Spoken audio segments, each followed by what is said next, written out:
And so you shift from the small-mindedness of running your own local news outlet, which, the best thing in some ways about us is that we're small. Our communities know us, they love us.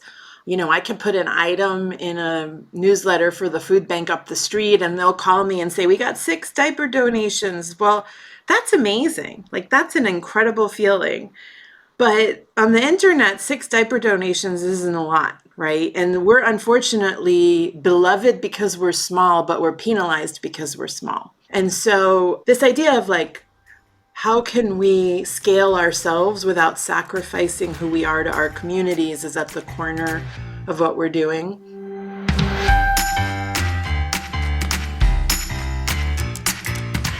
Welcome to the Local News Matters podcast, where we explore pathways to stronger journalism, better businesses, and healthier communities. I'm Tim Mergen-Porter, CEO of the Colorado Press Association. And in each episode, I sit down with guests from newsrooms and others in the local news ecosystem to highlight the innovative work of local newsrooms and those that support them, as well as the crucial questions they face. This episode, I talked to the co-founders of URL Media, Sara Lomax and Mitra Kalita. URL Media describes itself as a decentralized, multi-platform network that includes high-performing Black and Brown news media organizations. They share content, distribution, and other resources to enhance reach, expand revenue, and build long-term sustainability. Sara, in addition to being the president of URL Media, is president and CEO of Word Radio, Pennsylvania's only African-American-owned talk radio station. Sara also co-founded HealthQuest, Total Wellness for Body, Mind, and Spirit, an African-American consumer health magazine. Mitra, in addition to serving as CEO of URL Media, is the CEO and publisher of Epicenter NYC, a community journalism multi-platform company. She's on the board of the Philadelphia Inquirer and writes a weekly column for Charter.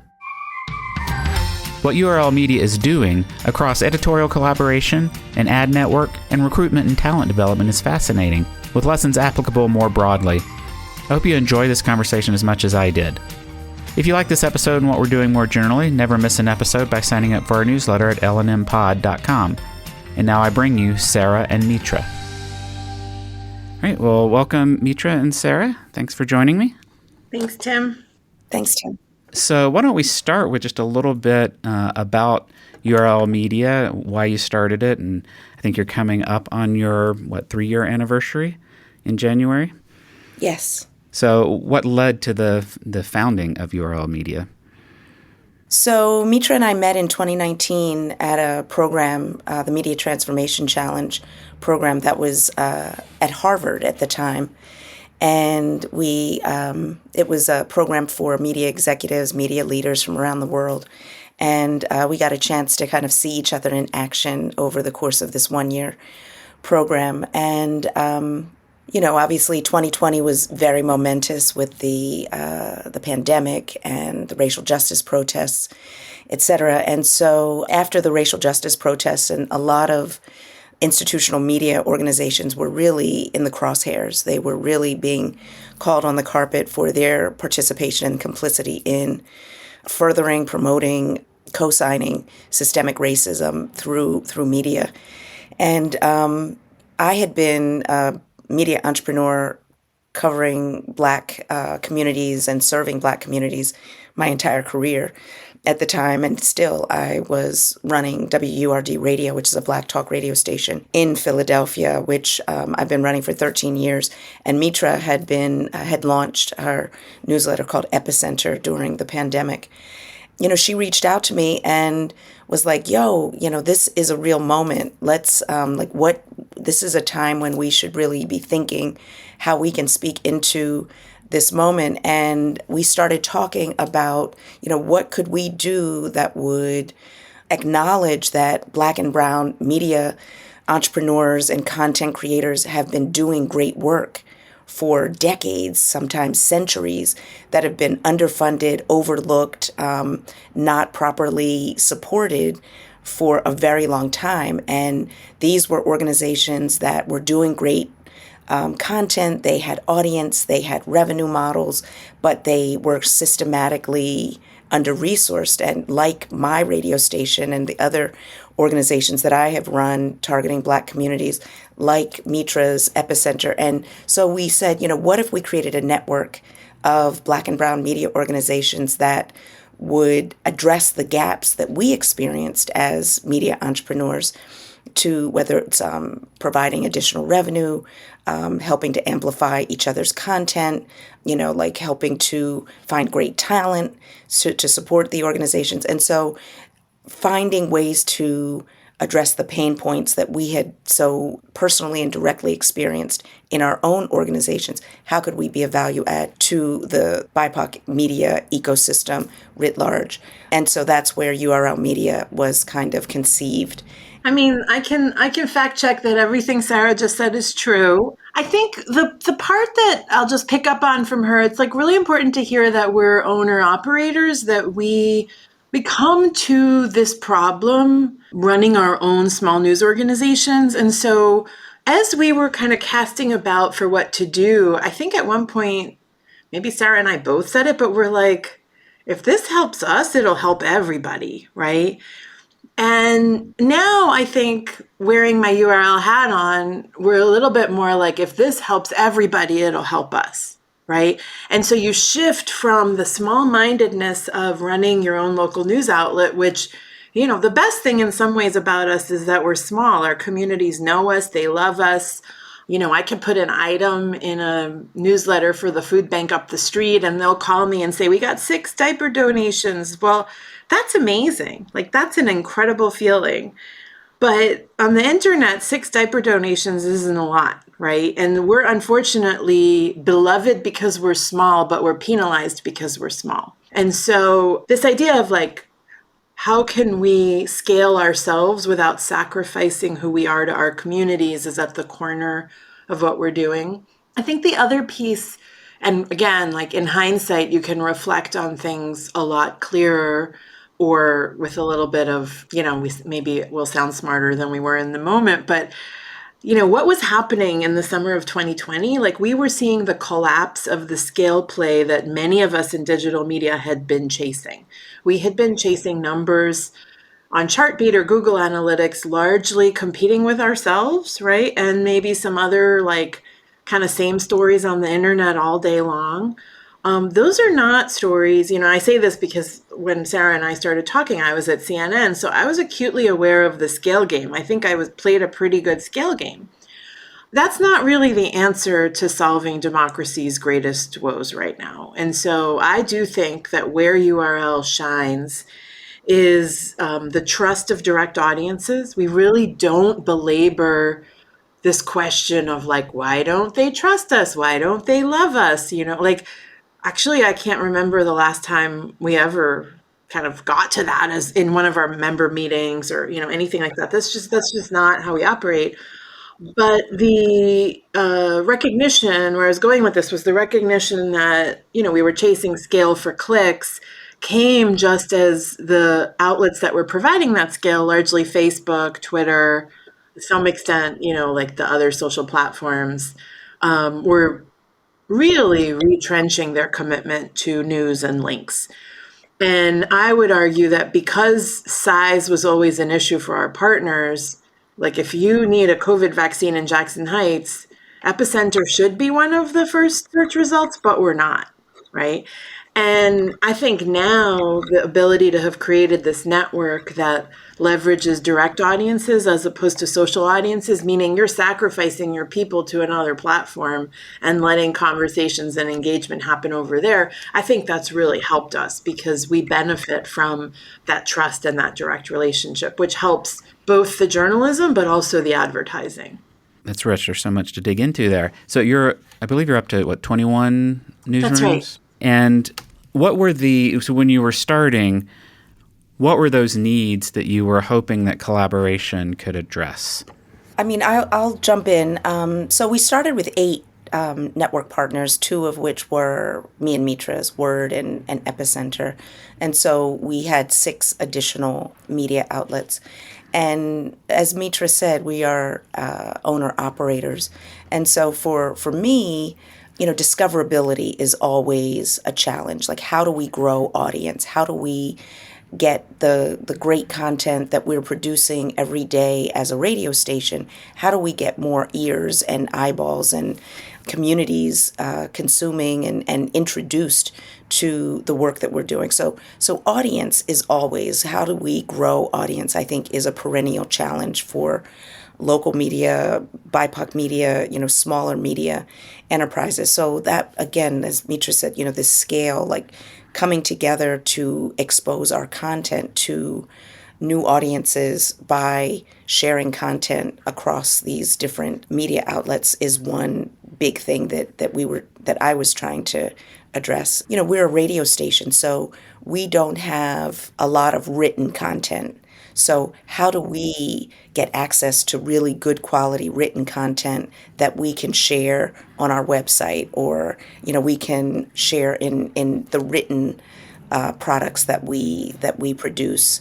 And so a lot of our network partners do outstanding written content, and so having access and being able to, it's like a win-win. You create more visibility for other people's content, and you also are able to provide greater content for your audience. So that was another thing. And of course, revenues, like, how do you create an opportunity for our media outlets that, again, have been under-resourced and often not been seen as big enough to do like direct campaigns with? So URL is specifically, trying to provide additive revenue to the network partners by, again, combining our audiences so that advertisers can see that they can reach Philadelphia's Black community through word, but they can also reach Native American communities or South Asians or Latinos through these other outlets and through this one channel. So additive revenue is always valuable and essential for, I think, all media outlets, but definitely smaller BIPOC ones. And how is the collaboration working? So how are you addressing those issues? I can give you some examples on the content front. And some of these, like, you asked how we selected partners. Like, some of us have had working relationships with each other before URL Media. And that's always helpful just because there's a trust and kind of a, rapport with how you commit your journalism. So I'll give you one example that's focused on amplification, and maybe Sara might have some advertising examples. So when we were in the vaccine rollout, TBN24 is our Bangladeshi live streaming partner. And so we asked them, we said Epicenter is helping Queens and New York City residents, really, who are eligible to get their vaccine early. So this is restaurant workers, cab drivers, educators, people in health professions. Do you want to put the link on your live stream? Do you want to mention it in your newscast? And maybe on your, most of their live streaming is through YouTube and Facebook, if you want to put the link. And the link goes to a place where you can input your name, and then someone will call you to help you navigate the bureaucracy that was getting your vaccine if you were one of these special categories. And I kid you not, you can't make this up, within 2 minutes of TBN24 putting this in their network of 2 million across the world, Epicenter's Airtable started populating with Bangladeshi names. And our volunteer chat group, which was we over WhatsApp, so multiple platforms, it's what's happening? We're suddenly getting all these names. And I was like, oh, that's our network, right? Meaning I might not have the cab driver who's Googling, how do I get my COVID vaccine in Queens? I might not be able to get him. But chances are he's watching one of 3 or 4 Bangladeshi news channels or outlets right now, and I'm partnering with the one that got him to put his information in my Airtable. So that's a very direct example where I just saw the power of the network. Another example is the morning after the assassination of the president of Haiti. I used to work at CNN, and I turn on cable news and I start seeing the Miami correspondent weighing in on what's happening in Haiti. And I'm like, why is the Miami correspondent doing this work? It should be Gary Pierre of the Haitian Times, And so we reached out to a number of partners, and when I say partners, like mainstream news outlets like NPR, CNN, NBC, CBS, and we said, this is the URL Media Network. We have the Haitian Times in our midst, they could talk about this. They have reporters on the ground, and actually, what better way to get at implications for America and migration and foreign policy than someone like Gary Pierre? And so we got him everywhere. And so, and Gary got himself everywhere. It's his expertise. Really, all we had to do was just kind of nudge a little bit. So those are two examples where they happened kind of early on in the launch of URL, but were very redeeming because not only did we want amplification, but we wanted it to be different, right?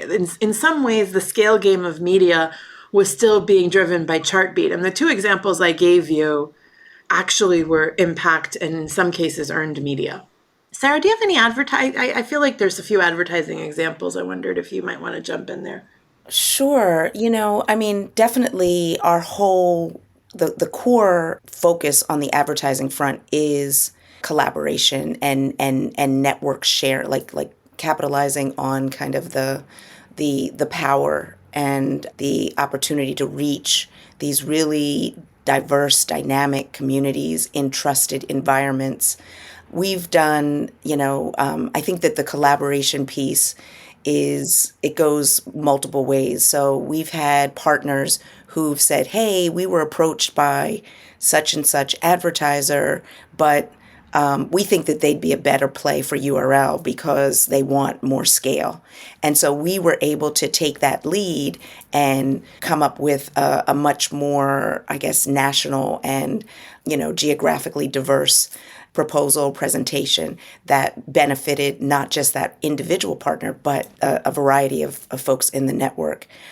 Similarly, I think that one example that I really love is Native News Online. When we were approached, URL was approached to go in and make a proposal to an advertiser. I won't say which one, to an advertiser. And so it was like last minute, had pulled all-nighters and put together this great proposal that went to the advertiser. And the advertiser turned around and went directly to Native News Online and tried to cut out URL media because they just wanted to work exclusively with Native News. And we talked about it. We recognized, and they recognized, that the only way that this client found Native News was through URL. And so we locked arms, and Native News went back to this client and said, you know what, you got to work through URL to get to us. And they did. And so that was, to me, a really powerful example and moment of trust, solidarity, doing things differently, and recognizing that, we're not going to allow people to kind of divide and conquer or, try and cut either one of us out of the deal. That was just a really great early example of how we need to make sure that we're operating with integrity and our partners, are operating with integrity, which they are. And by doing that, we make each other stronger.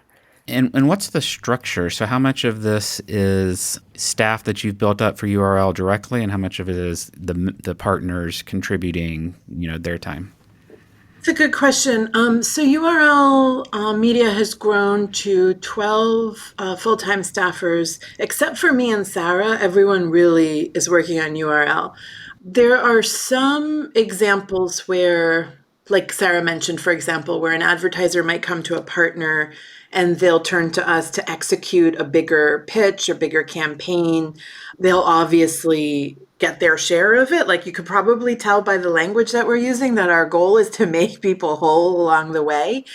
The other piece that's really important and that really is driving the collaboration is content. And so I have to confess that when we launched URL, we thought we would do more syndication, and we thought we would do more the Haitian Times is covering a census event, Epicenter will run that census event. And I have to tell you, the truth is that's not what most people need. Most of our outlets know their communities, and they're not really looking, it's not like you're looking for filler copy, right? Like kind of the old model of newspapers is like, oh no, I have a hole on page 3. Like, what can I put? That's not really, and thankfully, I think the internet has freed us of some of that thinking. There's two areas that the content collaborations work. One, I would say in a distributed format, sometimes you want to feel represented on a story, even when you don't have the story. So, for example, on the migration issue in New York City, right? The influx of migrants in New York City, Epicenter has done some stories. We have a civics reporter, Documented, our partner that covers immigrants for immigrants in New York City, or covers immigration for immigrants in New York City, has done a number of stories, and we've pulled those in to make our offerings more robust. But that's mostly in newsletters and social. We're not really running their stories on our website because we're worried about cannibalization online and so forth.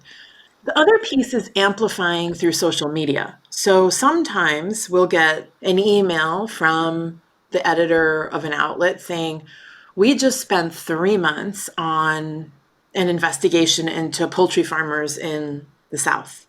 We think we found some amazing work. Like, this is revolutionary journalism. And so what we're able to do is to lift that up across the partners. More people will see it. We might do a version of the earned media outreach that I described with like mainstream partners to perhaps run that, or have the writers and reporters on. I think the content ecosystem, like, I think that is the future of coverage in many ways. I don't think, or at least for right now, like, I don't think this, again, like, the reason our outlets work, just to restate this, the reason our outlets work is because they know their communities and they're in service to their communities. Nobody's going to do anything that would sacrifice that. And so I think my original, or Sara and I, like, originally thinking we would syndicate, actually potentially serves mainstream media better than our partners themselves. I think our stories should 100% be pervading mainstream media. That they aren't, we're here. Mainstream media is welcome to, come and find us and fix that piece of it. You mentioned a couple of times the unique trust you have with your audience, that the hand wringing that a lot of mainstream outlets do have been doing for a while now about the loss of community trust. You're saying is not what we're seeing in ethnic media. So can you, for those of us who are mainly consumers of mainstream news, tell us a little bit about for a lot of your publications, maybe most of all of your publications, describe that unique relationship and the years of service and trust that has been built up. I'm a big believer that ownership matters. And I think that when you are from the community, so I think the big difference with a lot of our outlets is we're not just covering a community. We are the community. We are, like when we talk about on WURD and in Philadelphia, when we talk about police brutality or community violence, we're not talking about it from an external perch. We're talking about it because we live in these communities. We are directly affected. Our hosts may have been stopped and questioned and frisked, or, like we are speaking from a place of deep understanding and experience. So I think that there's an kind of an organic empathy and just awareness of the lived experience of our community that we cover and that we serve. And I think that that comes through in the way that we tell our stories. And like for like my station, it's a talk radio station. So we are in conversation with our community all day long. So, a few years ago, all the rage was engagement and making sure that you are, in touch with the people who you're, like that was kind of the narrative of mainstream media that we've got. And that's something I think that from the origins of, and I'll say Black media, it's always been about service, engagement, listening, and really making sure that the people who are closest to the issues are the ones who are helping to come up with the solutions, like really empowering people and not just saying, oh, unless you have a PhD, unless you have, this kind of lived experience, you're not qualified to speak about these issues. And so it's really looking at prioritizing and saying that there's expertise at all levels of experience, and not just this very narrow kind of Western perspective of what is valid. So I think that that creates trust. I think also, and I'll use Sarah's station as an example, like most of our partners are not only the content delivery to their communities. And so, I'll give you one anecdote. Sarah's radio station had an event. WURD had an event right outside of Philadelphia. I happened to be visiting my parents who were not that far away. So I took my dad, who's older and walks with a cane, into this event for a panel discussion. It was on something he's very interested in. But the minute we got there, two Black women just like went up to my dad and, they don't know him. They don't know me. They don't even work for WURD, but there is this camaraderie among community where the community is an outreach of the outlet that's putting on that function, right? And I think newsrooms kind of ceased being that glue, quite frankly. And our partners, I marvel at this. Like any event I go to, like that's thrown on by our partners, like I know that's the type of welcome I'll get. And that's not coincidental, right? It's not coincidental. It's not accidental.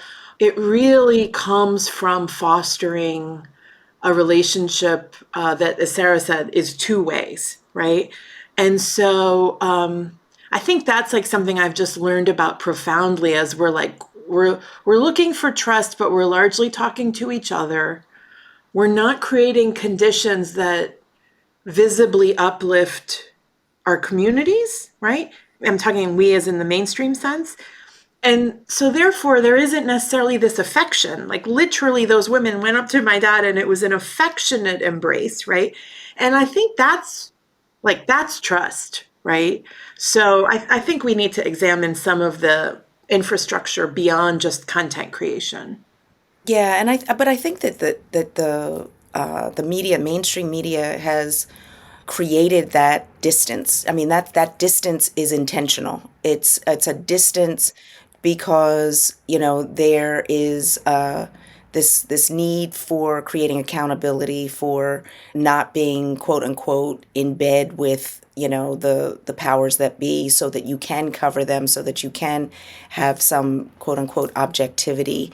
And I think that is the way that traditional mainstream media has has set itself up to be disconnected intentionally from the personal relationships that exist in cities and communities. And so, I mean, I think that there are benefits to that, because you do need some of that distance in order to hold people that may be in your community accountable.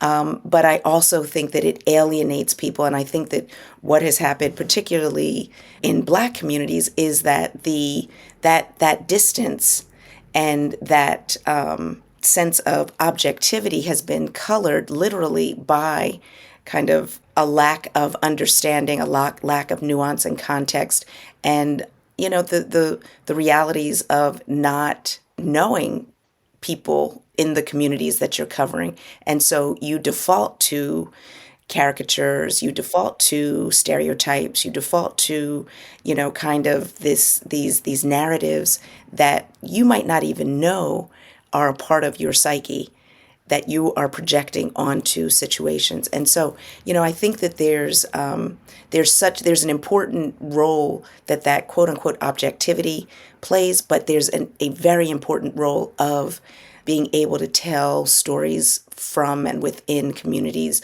authentically, and be able to hold community leaders within your community to account. And what that does is, like, when you, as a trusted media outlet, hold a stakeholder, an elected official, accountable, then there's a different way that is consumed, that's perceived, because it's not colored by this assumption that mainstream media is out to get this community. And so it's trusted. The information is trusted in a different way. So I think context really matters in terms of these stories and how they're told and who's telling them. Absolutely. And you were formed in the wake of the racial protest and racial reckoning, which we still have a lot of reckoning left to do. But I think you saw some mainstream outlets wake up a little bit and self-reflect. You saw apologies for past coverage. Even a small weekly here did that, and it was mostly AP coverage, but that's still their newspaper that they're choosing to put those stories up. And so you see that sort of thing. And of course, diversifying newsrooms has been something that's been talked about for a long time, and I don't think we've made a lot of progress. So one of the things I think I've been encouraging mainstream outlets to do is really partner more with the community and also with ethnic media.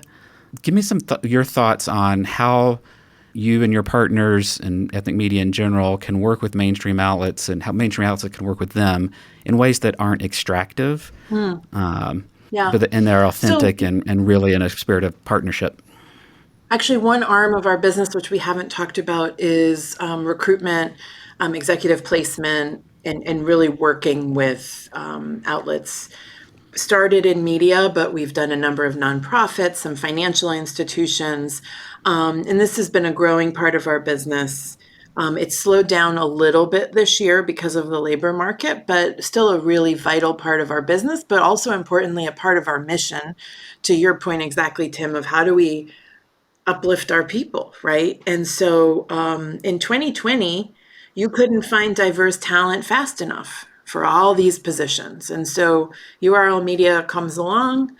We work with mainstream institutions on their searches, and it went well, or it's been going well. But last year, I would say a few things happened. One, we started to see that our own outlets had a talent crunch, right? Where everyone's looking for Black talent. Well, what does that mean for Sara, who's been hiring Black talent all along, right? And so there was a little bit of a squeeze there. And so we started to help our partners at steeply discounted, sometimes even free rates.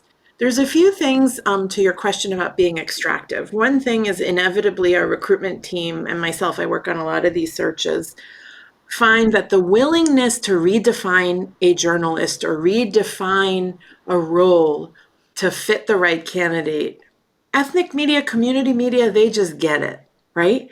They're like, I'm going to give this person a chance. They live to Sarah's early. What's one of the first things she said? If you're from here, you're going to get it, right? And so there's a willingness to work with talent that unfortunately has not been matched in mainstream newsrooms. The second thing is that our partnerships are inherently extractive, because what happens when you partner with ethnic media, you might have failed to make community ties with one group of people. You're relying on another. And so there's something just inherently extractive about that relationship. Now, how can you fix it? One, money, right? I've never met someone who says, well, I don't want your money in exchange for the services I'm providing, the value, the expertise. So I think that's one thing. The second is to recognize that community ties are decades, and to Sara's earlier phrasing, centuries in the making. And so even within our own recruitment practice, we rely on community ties in Memphis or Philadelphia or, the Inland Empire in California. And so if somebody gives us a candidate that ends up getting the job or is a finalist for a role, we'll often send them a $500 gift card. Now it's not going to sound like a lot, but I don't want to put people in the role of committing invisible labor that for so long we've all been exploited because we did the work when others failed to do the work, right? And I don't want to do that to other people. So I think one thing that's created a lot of goodwill is when people get those gift cards, they're like, I didn't know I was going to be paid for this, and it changes how people see you, because then they understand, like, oh, it's not that I'm this was not necessarily transactional or extractive, or this was a recognition of what I brought to the table, right? And I think if we spin these to be a recognition of expertise and redeeming and validating, as opposed to talking about what's wrong with everybody all the time, I think that would be a much better way to change the composition of our newsrooms. What's the evolution you're seeing of ethnic media in the ecosystem? So I know there's been a lot more conversations among, philanthropy and funders. I think ethnic media was largely left out of the conversation as money has poured into the ecosystem. I think that's changing, but I wonder if that's your experience. Which ecosystem are you referring to? News, local news. A lot has changed in the last 2 years, the last 3 years.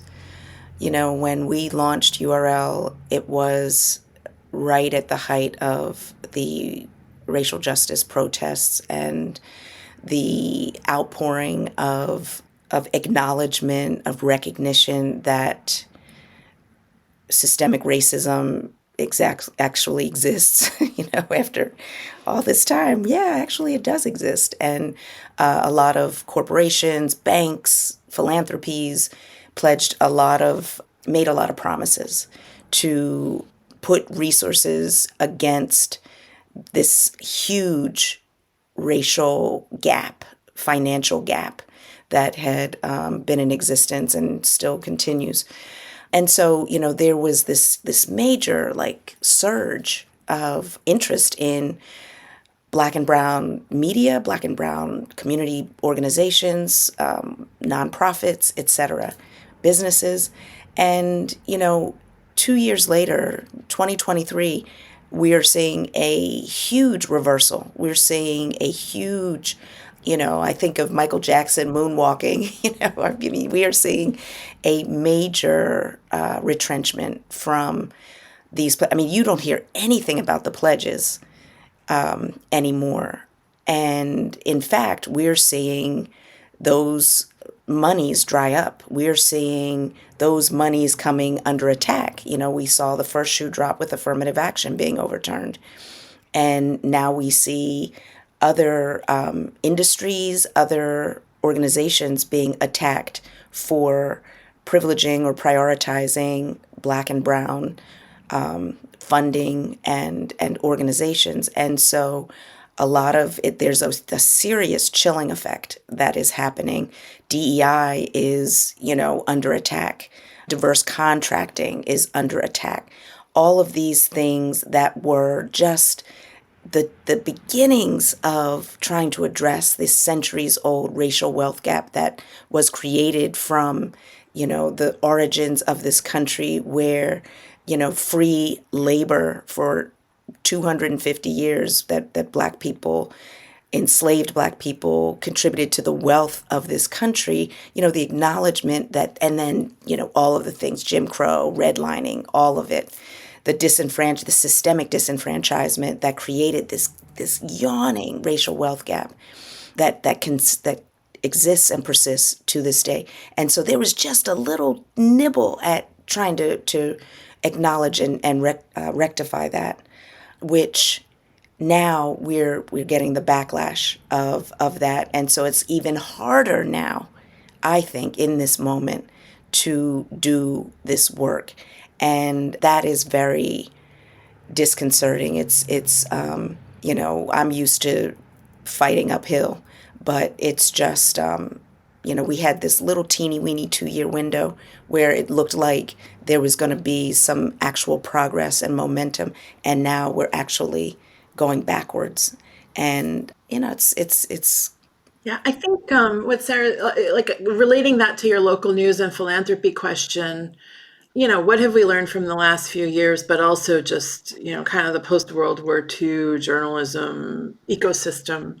During economic contractions is when we lose our most diverse voices in the newsroom. right? It's kind of, you could look back at when do journalists of color leave. I think it's actually heartening that Philanthropy is getting involved in the local news ecosystem. And, certainly we and our partners expect to benefit from that interest. The challenge is that we still need to solve, to Sarah's point, for a number of systemic issues that are clearly not going to be solved by cosmetic diversity, right? So the last few years, making a pledge doesn't mean that you spent the money, right? Coming up with a supplier diversity program and saying you're going to favor vendors of color as we do is still going to contend with the affirmative action climate and the ban against DEI programs and that leg up essentially, right? For a small business, and I say this with a lot of knowledge because I've launched 2 companies in the last 3 years. If you want to be qualified as a minority or women's business, you need 2 years of tax returns.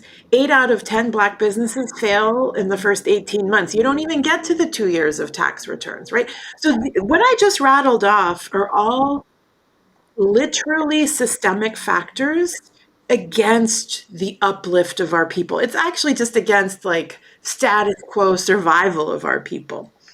And so my hope is that these efforts around local news and philanthropy don't separate that ecosystem, that kind of system that they're trying to operate within, from what we have to surmount.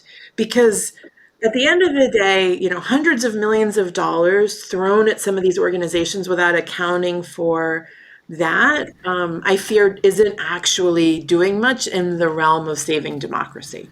And, we've been working with an ethnic media, trying to build an ethnic media ad network here in Colorado. I'd love to talk with you later maybe about, tips you have or ways we could work together. But, it's not just the backlash or the pledges that go unfulfilled, but how sincere is the pledge and who do you understand the communities and are you doing the work? Because, you can throw money at Univision, and no offense to them, but that's very different than going to local, the local newspaper or the local radio station that has those relationships. Yeah, I always say, Tim, unless you know your neighbors on both sides' names, don't launch a local news outlet. Meaning you got to live the life that is embodied in community media. And I fear that there's a lot of people jumping on a bandwagon. And, it's just like a good screener. Like, hey, do you know both of your neighbors on both sides? Okay, now we can talk, right? So I think that idea of kind of the ground up as you're doing in Colorado is really smart. We want to be respectful of your time. This has been a great conversation. I appreciate it. If people want to learn more or follow you, how can they find out more about URL Media? Yeah, our website is url-media.com. You can follow us on Twitter at URL_media. And then Sarah and I are off of the URL Media website. You could find us and our contact information there. We're very easy to find on the internet, both of us, actually. And don't forget our respective news organizations, WURD and epicenter-nyc.com. Yeah, wordradio.com. So, yeah, thanks so much, Tim. This was great. And let us know if we can be helpful at any time in the future. All right, I appreciate it. Thank you for listening to the Local News Matters podcast. And thanks to Sara and Mitra for all that you're doing for your network and your communities. A final thanks to our production partners at Pirate Audio. Pirate Audio believes every community deserves great things to listen to, and they are on a mission to help local newsrooms reach their communities via audio. If you're interested in starting a podcast or need production support for an existing one, let me know and I'd be happy to connect you. If you like this episode and what we're doing more generally, please follow in your favorite podcast app. Leave us a 5-star review on Apple Podcasts and tell your friends about us. I appreciate the support. You can find past episodes, full transcripts, and relevant links, and sign up for our newsletter at localnewsmatterspodcast.com or for lazy typists like me at lnmpod.com. You can also follow us on most social media channels at lnmpod. If you have recommendations of others doing interesting and innovative work in local news, let me know through the contact form at the website lnmpod.com.